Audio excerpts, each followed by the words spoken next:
Assalamualaikum warahmatullahi wabarakatuh. Kami dari kelompok 8 akan mempresentasikan mengenai pengelolaan limbah organik dengan menggunakan mikroorganisme BSF atau Black Soldier Fly. Sebelum melakukan presentasi, kami akan memperkenalkan diri dulu. Dari kelompok 8 ada Dewi Julita Putri Sari Saragih, NIM 1020. Kemudian ada Ana Miftahul Jannah, NIM 1064. Kemudian ada Puja Korea Akbar, NIM 1065, dan saya Arya Wilanegara, NIM 1167 sebagai moderator. Kemudian untuk penjelasan yang pertama yaitu pengertian mengenai Black Soldier Fly akan dijelaskan oleh teman saya. BSF merupakan lalat yang memiliki ukuran lebih besar dari lalat biasanya. Biasanya, BSF banyak hinggap di bahan-bahan organik seperti kotoran hewan dan limbah pasar. BSF sendiri memiliki family Stratiomyidae, genus Hermetiae, dan spesies Hermetia illusion. Ciri-ciri serangga yaitu memiliki dua antena, terdapat lempengan yang menyerupai cermin pada abdomen belakang, dan memiliki panjang tubuh 12 hingga 17 mm. Ciri larva dari serangga BSF yaitu pada bagian kepala terdapat mulut yang dapat merombak bahan organik. Dan larva BSF sendiri memiliki 11 segmen yang pada setiap segmennya terdapat rambut halus. BSF memiliki 5 fase pada siklus hidupnya, yaitu telur, larva, prepupa, pupa, dan dewasa. Pada fase telur ini, induk akan bertelur 320 hingga 1000 butir telur. Setelah meletakkan telurnya, induk betina akan mati. Selanjutnya, fase tahap larva. Setelah menetas, larva akan bergerak menuju sumber makanan. Selama tahap larva, maggot akan mengalami 5 kali masa instar. Pada instar kelima inilah larva akan mempersiapkan proses metamorfosis. Selanjutnya yaitu ada fase prepupa. Prepupa sendiri akan ditunjukkan dengan warna tubuh yang mulai menghitam. Fase keempat yaitu pupa. Serangga akan bermetamorfosis pada fase ini dan akan menjadi serangga dewasa. Fase pupa ditandai dengan warna yang lebih gelap dan tubuh kaku. Fase terakhir yaitu fase dewasa. Pada tahap serangga dewasa, serangga tidak akan makan dan hanya memerlukan air. Karena serangga BSF ketika dewasa akan memanfaatkan cadangan lemak tubuh yang diperoleh selama tahap larva. Nah, selanjutnya adalah tentang mekanisme dekomposisi dengan menggunakan larva BSF. Nah, untuk mekanisme dari dekomposisi dengan menggunakan BSF ini ada 3 tahapan yang perlu kita lakukan. Di antaranya adalah melakukan penetasan larva, lalu ada pemilahan sampah, dan juga ada pengelolaan sampah dengan menggunakan larva BSF itu sendiri. Nah, di PPT sebelumnya kita sudah mengetahui bahwasanya salah satu bagian dari siklus hidup dari BSF yang terpenting dalam proses pendekomposisian ini adalah pada saat BSF itu memasuki masa larva. Sehingga di sini proses penetasan larva ini menjadi penting sehingga kita bisa mendapatkan agen untuk proses pendekomposisian ini. Nah, dalam penetasan larva itu sendiri dapat dilakukan pada suatu kontainer yang berisi pakan dengan nutrisi tinggi sehingga nutrisi-nutrisi pada pakan itu dapat menunjang pertumbuhan dari baby larva BSF sehingga larva-larva yang baru menetas itu dapat tumbuh dengan optimal. Nah, selain itu dalam proses penetasan larva ini hal yang perlu kita perhatikan juga di sini adalah kelembapan dari media untuk pertumbuhan larva agar larva itu dapat tumbuh dengan optimal. Nah, untuk kelembapan itu sendiri adalah sekitar 70%, di mana apabila media itu lebih dari 70%, maka kelembapan tersebut dapat diturunkan dengan cara menyampurkan dengan bahan lain, sehingga ukuran dari kelembapan tersebut dapat turun. Dan sedangkan apabila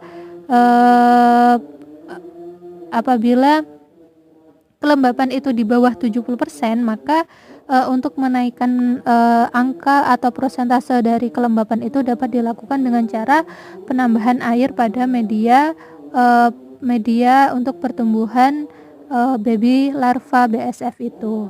Nah, selanjutnya adalah apabila larva itu tumbuh, nanti larva tersebut dapat digunakan saat baby larva tersebut berusia 5 hari, atau yang biasa di sini kita sebut sebagai 5 DOL. Nah, setelah larva tersebut ditetaskan dan berusia 5 hari, maka setelah itu larva tersebut dapat digunakan untuk proses pendekomposisian sampah. Nah, selanjutnya adalah proses pemilahan sampah ini sendiri. Nah, proses pemilahan sampah ini merupakan salah satu bagian yang sangat penting dalam proses pendekomposisian sampah ini sendiri, karena hal ini untuk menunjang kehidupan dari larva itu sendiri saat melakukan proses dekomposisi pada sampah. Nah, untuk pemilahan sampah ini sendiri, kita harus melakukan pemisahan antara bahan organik dan bahan non-organik, sehingga apabila pada suatu tumpukan sampah tersebut masih ada sampah-sampah non-organik seperti plastik, botol, dan lain sebagainya, itu harus dipisahkan dengan sampah organik, karena di sini larva BSF hanya bisa menguraikan sampah-sampah organik, sehingga untuk sampah-sampah non-organik harus dipisahkan dari sampah-sampah organik yang akan kita dekomposisi. Nah, untuk proses selanjutnya adalah pemisahan bahan-bahan organik tersebut dari bahan-bahan kontaminan yang berbahaya, seperti halnya seperti asam, pelarut, pestisida, logam berat, dan lain sebagainya. Kenapa? Karena bahan-bahan tersebut apabila terkontaminasi pada bahan organik atau bahan sampah organik yang akan dikomposisi, maka hal tersebut akan mempengaruhi metabolisme dari larva BSF itu sendiri, sehingga pertumbuhan dari larva BSF atau proses pendekomposisian tidak dapat berjalan dengan optimal. Nah, setelah kita memastikan bahwasannya sampah-sampah tersebut sudah aman dari bahan-bahan kontaminan yang berbahaya, maka selanjutnya adalah sampah-sampah tersebut dilakukan proses pencacahan. Nah, untuk proses pencacahan ini bertujuan untuk mendapatkan partikel sampah organik yang lebih kecil, sehingga untuk memudahkan larva BSF dalam proses pendekomposisian. Nah, proses pencacahan ini sendiri penting karena ada suatu studi literatur yang mengatakan bahwasanya apabila sampah organik ini dicacah terlebih dahulu sebelum dicacah, maka hasil terurainya sampah itu akan lebih tinggi daripada apabila tidak dicacah. Nah, berdasarkan data penelitian tersebut menunjukkan bahwasanya apabila sampah organik tersebut dicacah, maka hasil yang sampah terurainya itu sekitar 87,1%. Sedangkan apabila sampah tersebut tidak dicacah atau membiarkan sampah tersebut pada kondisi yang masih utuh atau dalam ukuran yang lebih besar, maka persentase dari teruraiannya sampah itu hanya mencapai 74,6%. Sehingga di sini proses pencacahan ini sangat penting untuk mendapatkan partikel yang lebih kecil dan memudahkan larva BSF untuk proses pendekomposisian atau proses penghancuran sampah organik tersebut. Selanjutnya adalah kita juga harus memastikan bahwasannya sampah-sampah organik tersebut berada pada kisaran kelembapan yang sesuai dengan yang dibutuhkan oleh larva BASF untuk hidup. Nah, berdasarkan studi literatur yang kami lakukan ini, ukuran kelembapan yang dibutuhkan dari larva BASF adalah sekitar 80-80-80-an persen, sehingga apabila kisaran persentase kelembapan itu lebih dari 80%, maka diperlukan proses penurunan persentase kelembapan tersebut, dan apabila kurang juga diperlukan penambahan air sehingga kelembapan dari bahan sampah organik tersebut dapat bisa dinaikkan. Nah, selanjutnya adalah pengelolaan sampah dengan menggunakan BASF itu sendiri.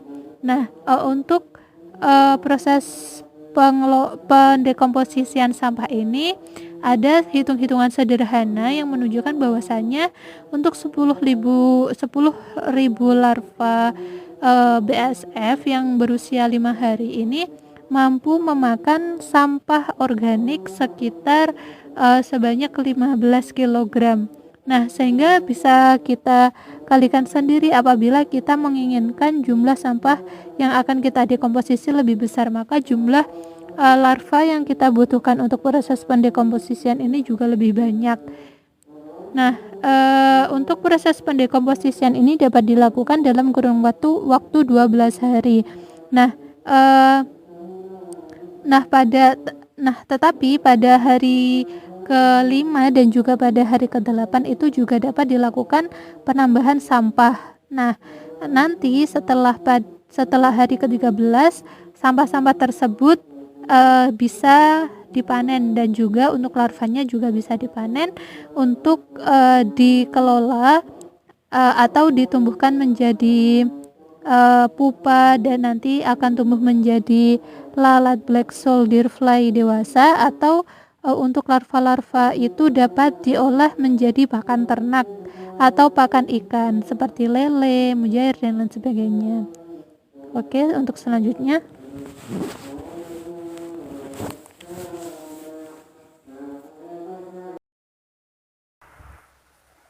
Kelebihan proses dekomposisi dengan black soldier fly, yaitu yang pertama, mengonversi sampah organik menjadi biomasa tubuh sehingga dapat dijadikan pakan ternak yang memiliki kandungan protein, lemak, dan asam amino yang tinggi. Yang kedua, memiliki kemampuan dalam mengkonversi bahan organik segar menjadi pupuk dan kompos yang lebih cepat dibandingkan dengan menggunakan cacing.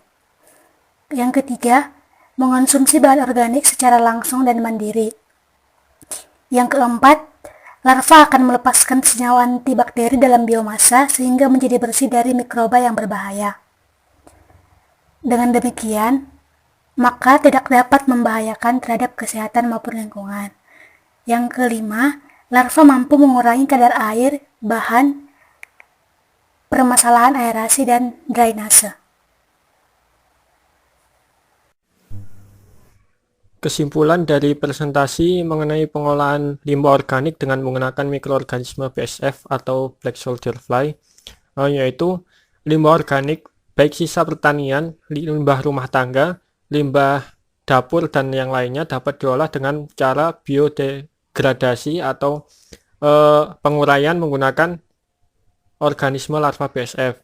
Penguraian limbah dengan BASF dapat mencapai kurang lebih 70% dan dilakukan selama 10-11 hari dan dipanen pada hari ke-13.